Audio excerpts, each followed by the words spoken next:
Hey everybody, it's Jason Blaha here, and today I thought I would continue upon a rant I made in another video where I kind of made fun of bodybuilders for this bizarre idea that they have that squats and deadlifts will make your waistline bigger.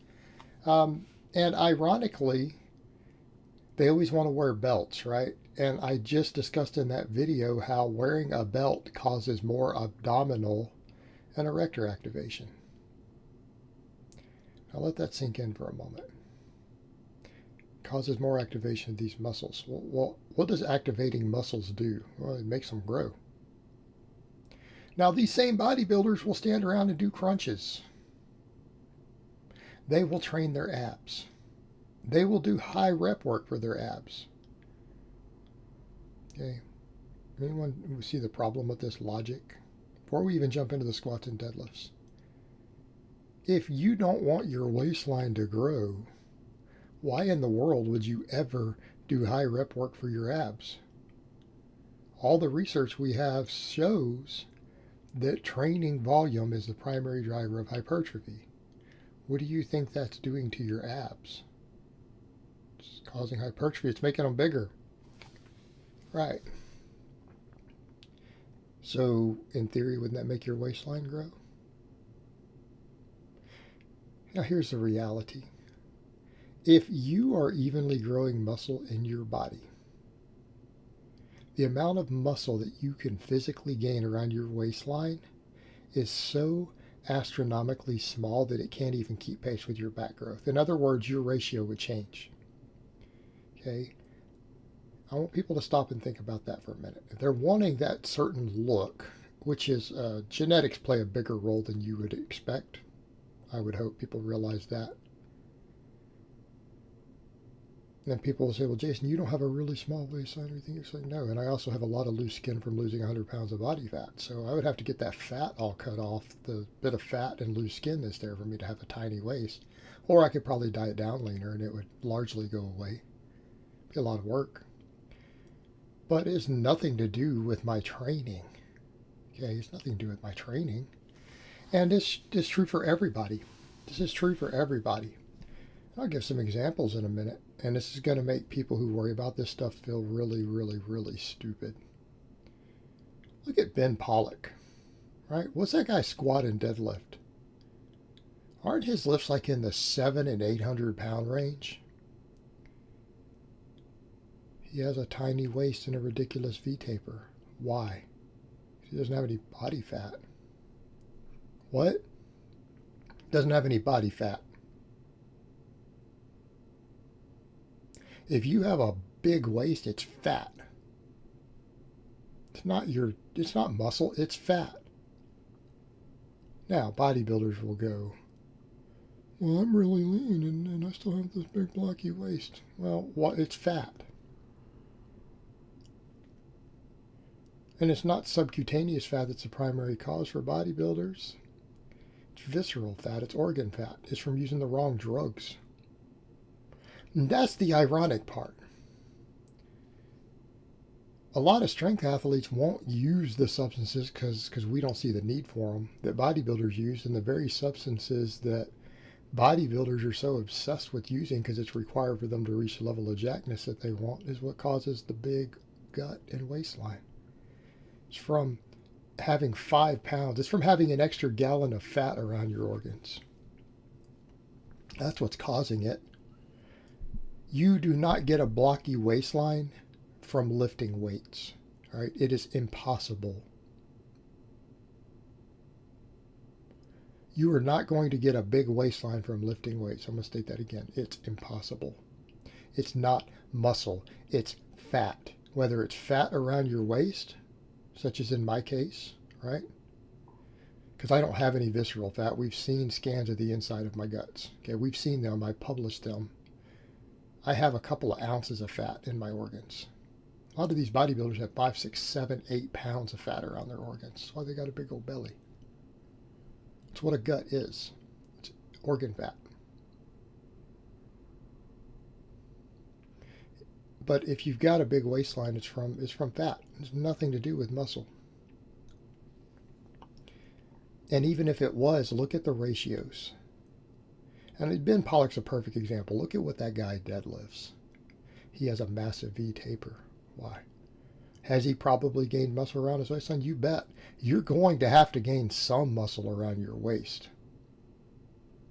to deadlift 800 pounds. You have to gain some. But those are really, really thin muscles, guys.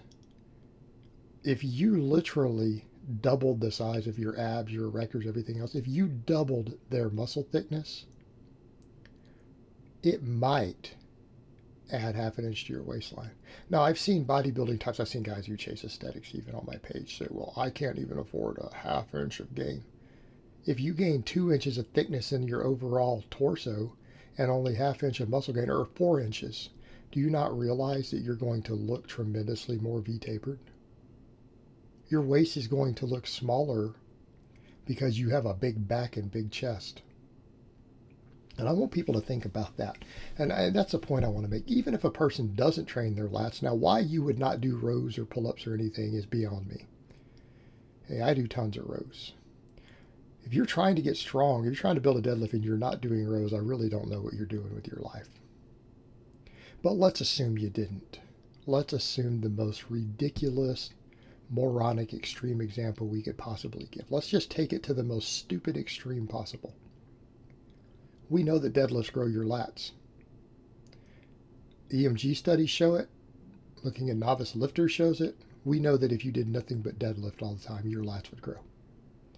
Let's assume you took a novice who doesn't do any of that. He doesn't gain any body fat, doesn't put any substances into his body. Any substances into his body that would cause organ growth or organ fat growth. And he did a bunch of benching, so he got pecs.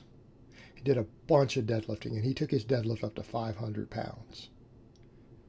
Now, people say, Jason, you tell me a guy could just get up to 500. Yeah, 500-pound deadlift's not that hard. Okay. Gets his deadlift up to 500 pounds, doing nothing but deadlifting, and say gets his bench up to, 275, doing a bunch of benching. His torso, his chest, his back, everything's going to be a lot bigger. Going to be a lot bigger.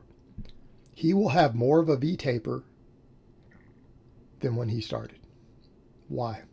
Because he's only going to gain a tiny fraction of an inch of muscle around his waistline. Like if he only has a 500-pound deadlift, and that's the most he's had to support, he's not going to have gained a significant measurement on your waistline. When we're talking about your waist growing a little, we're talking about big numbers. A 500-pound deadlift isn't that big. Use Ben Pollock as an example. How much will his lats have grown? Inches. How much will his chest have grown? Inches. The ratios will be tremendously improved. Right? Be tremendously improved. He will have twice the V-taper than when he started. And that is an absolute fact.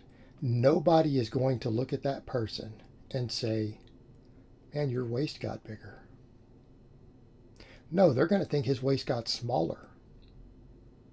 So that's the problem. You have all these guys who are chasing aesthetics, who basically have such a severe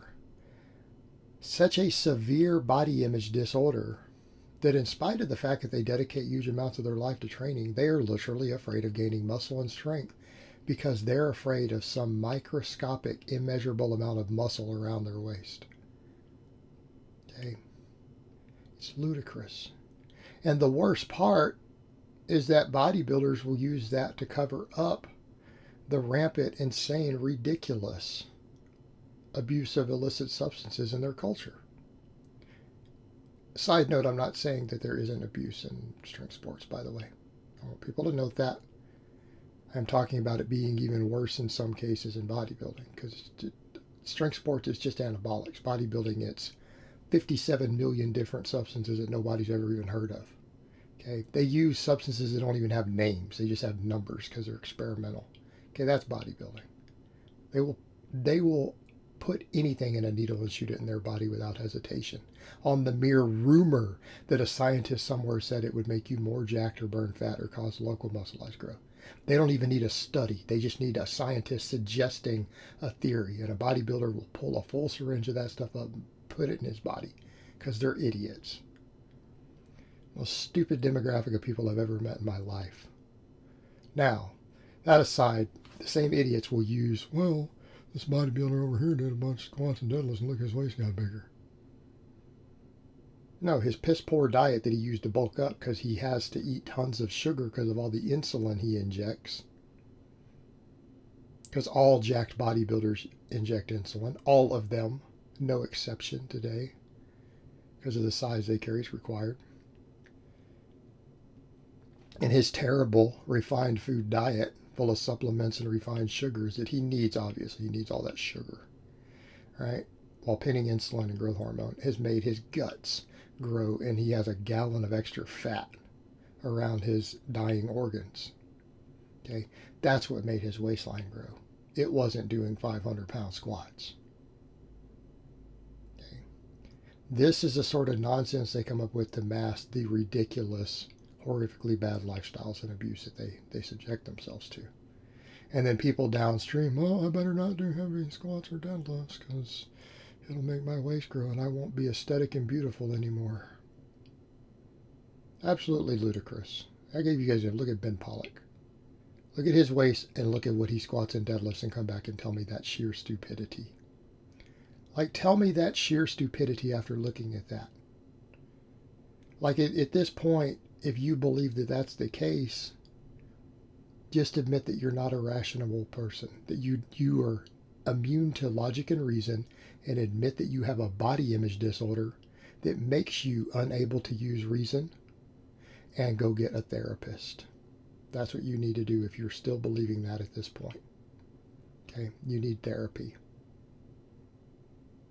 All right, guys, but that's really all I have to say on that today. I hope it's been informative, and I will talk to you guys next time.